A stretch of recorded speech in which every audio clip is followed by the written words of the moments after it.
दोस्तों यूं तो हर देश की अपनी अलग खूबियां और खामियां होती हैं और हर देश अलग अलग कारणों की वजह से जाना जाता है, लेकिन जापान इकलौता ऐसा देश है जो कि इतनी सारी परेशानियों के बाद भी खुद को दुनिया का दूसरा सबसे डेवलप्ड नेशन साबित कर चुका है। क्योंकि दोस्तों जापान वैसे तो हमारे भारत के राज्य राजस्थान जितना ही बड़ा है, यानी कि अगर इसके टोटल एरिया की बात करें तो यह 3,77,975 किलोमीटर स्क्वायर की एरिया में फैला हुआ है और इसकी आबादी भी कुछ खास ज़्यादा नहीं है, क्योंकि 2018 की एक रिपोर्ट के मुताबिक जापान की कुल आबादी 12 करोड़ 65 लाख के आसपास है। लेकिन इतनी कम आबादी होने के बावजूद भी यहाँ के लोग बिल्कुल हाईटेक जिंदगी जीते हैं। जी हाँ, जापान का जिंदगी जीने का तरीका हमारे जिंदगी जीने के तरीके से बहुत ही ज़्यादा अलग है। अगर बाकी सारी चीज़ें किनारे करके बात की जाए जापान की समझदारी की, तो इसका अंदाज़ा आप इसी बात से लगा लीजिए कि जहाँ पूरी दुनिया आज महामारी के चलते अपने अपने घरों में रहने को मजबूर है, वहीं जापान में स्थिति बिल्कुल ही सामान्य है। और इसी वजह से जापान कोरोना वायरस से संक्रमित देशों की लिस्ट में 40वें स्थान के आसपास आता है। दरअसल अब तक जापान में 16,628 केसेस सामने तो आए हैं, लेकिन अपनी समझदारी से उन्होंने यह आंकड़ा बढ़ने नहीं दिया और 16,628 में से तो 13,612 केसेस रिकवर भी हो चुके हैं। और दोस्तों इसकी मुख्य वजह यह है कि जापान कोरोना वायरस के शुरू होने से पहले ही स्वच्छता और सोशल डिस्टेंसिंग जैसी चीज़ों को बढ़ावा देता है और वहाँ पर तो आम दिनों में ही मास्क लगाकर घर से बाहर जाना आम बात है। और दोस्तों बात अगर सुरक्षा की आ ही गई है तो इस बात में भी कोई दो राय नहीं है कि जापान हर मुश्किल समय के लिए तैयार रहता है। और तभी तो एक रिसर्च के दौरान यह पता चला है कि जापान में हर साल लगभग 2000 से भी ज़्यादा भूकंप आते हैं, यानी कि एक दिन में एक से ज़्यादा भूकंप तो आ ही सकते हैं। और ऐसे में वहाँ के लोग हमेशा ही अपना सब कुछ तबाह हो जाने के बाद भी खुशी खुशी वापस से नई शुरुआत के लिए तैयार हो जाते हैं।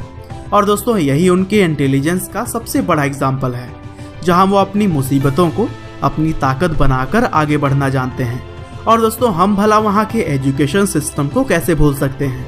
क्योंकि जहाँ हमारे देश में बच्चों को नंबर्स के पीछे दौड़ाया जाता है, वहीं जापान में बच्चों को सबसे पहले मॉरल वैल्यूज दी जाती है। और इसी वजह से ही वहाँ पर शुरू के 3 सालों तक कोई भी एग्जाम्स नहीं लिए जाते हैं, बस सिर्फ और सिर्फ बच्चों को सिखाने पर ही फोकस किया जाता है। और दोस्तों जहाँ बाकी देशों में बच्चे स्कूल में जाकर गंदगी फैलाते हैं, वहीं जापान के बच्चे स्कूल की गंदगी को साफ करते हैं। जी हाँ, जापान के स्कूलों में कोई भी सफाई कर्मचारी नहीं रखा जाता है। वहाँ का सारा साफ सफाई का काम बच्चे और टीचर्स मिलकर करते हैं, क्योंकि जापान के लोगों का यह मानना है कि अगर वहाँ के बच्चे सेल्फ डिपेंडेंट बनेंगे तो फिर किसी भी चीज़ को करने से नहीं घबराएंगे।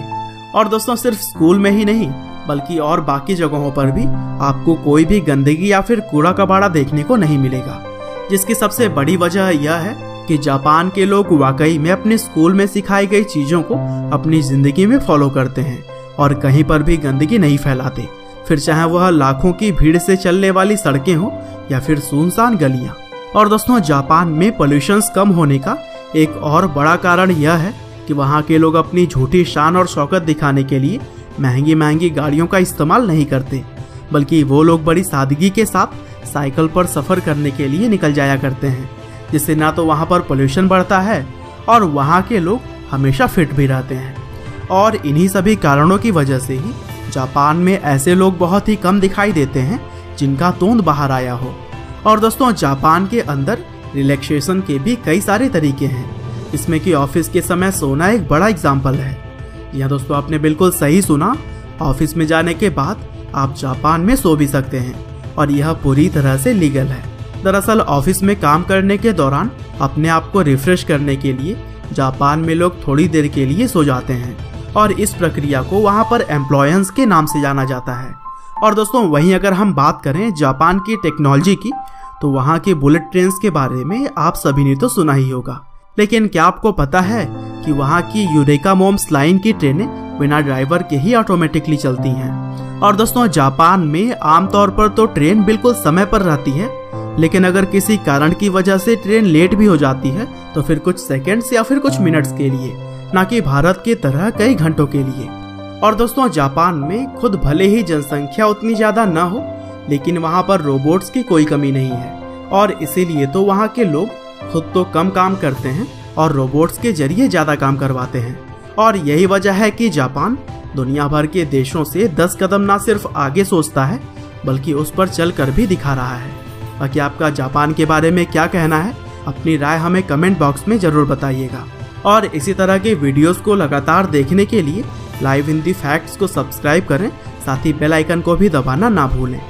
आपका बहुमूल्य समय देने के लिए बहुत बहुत धन्यवाद।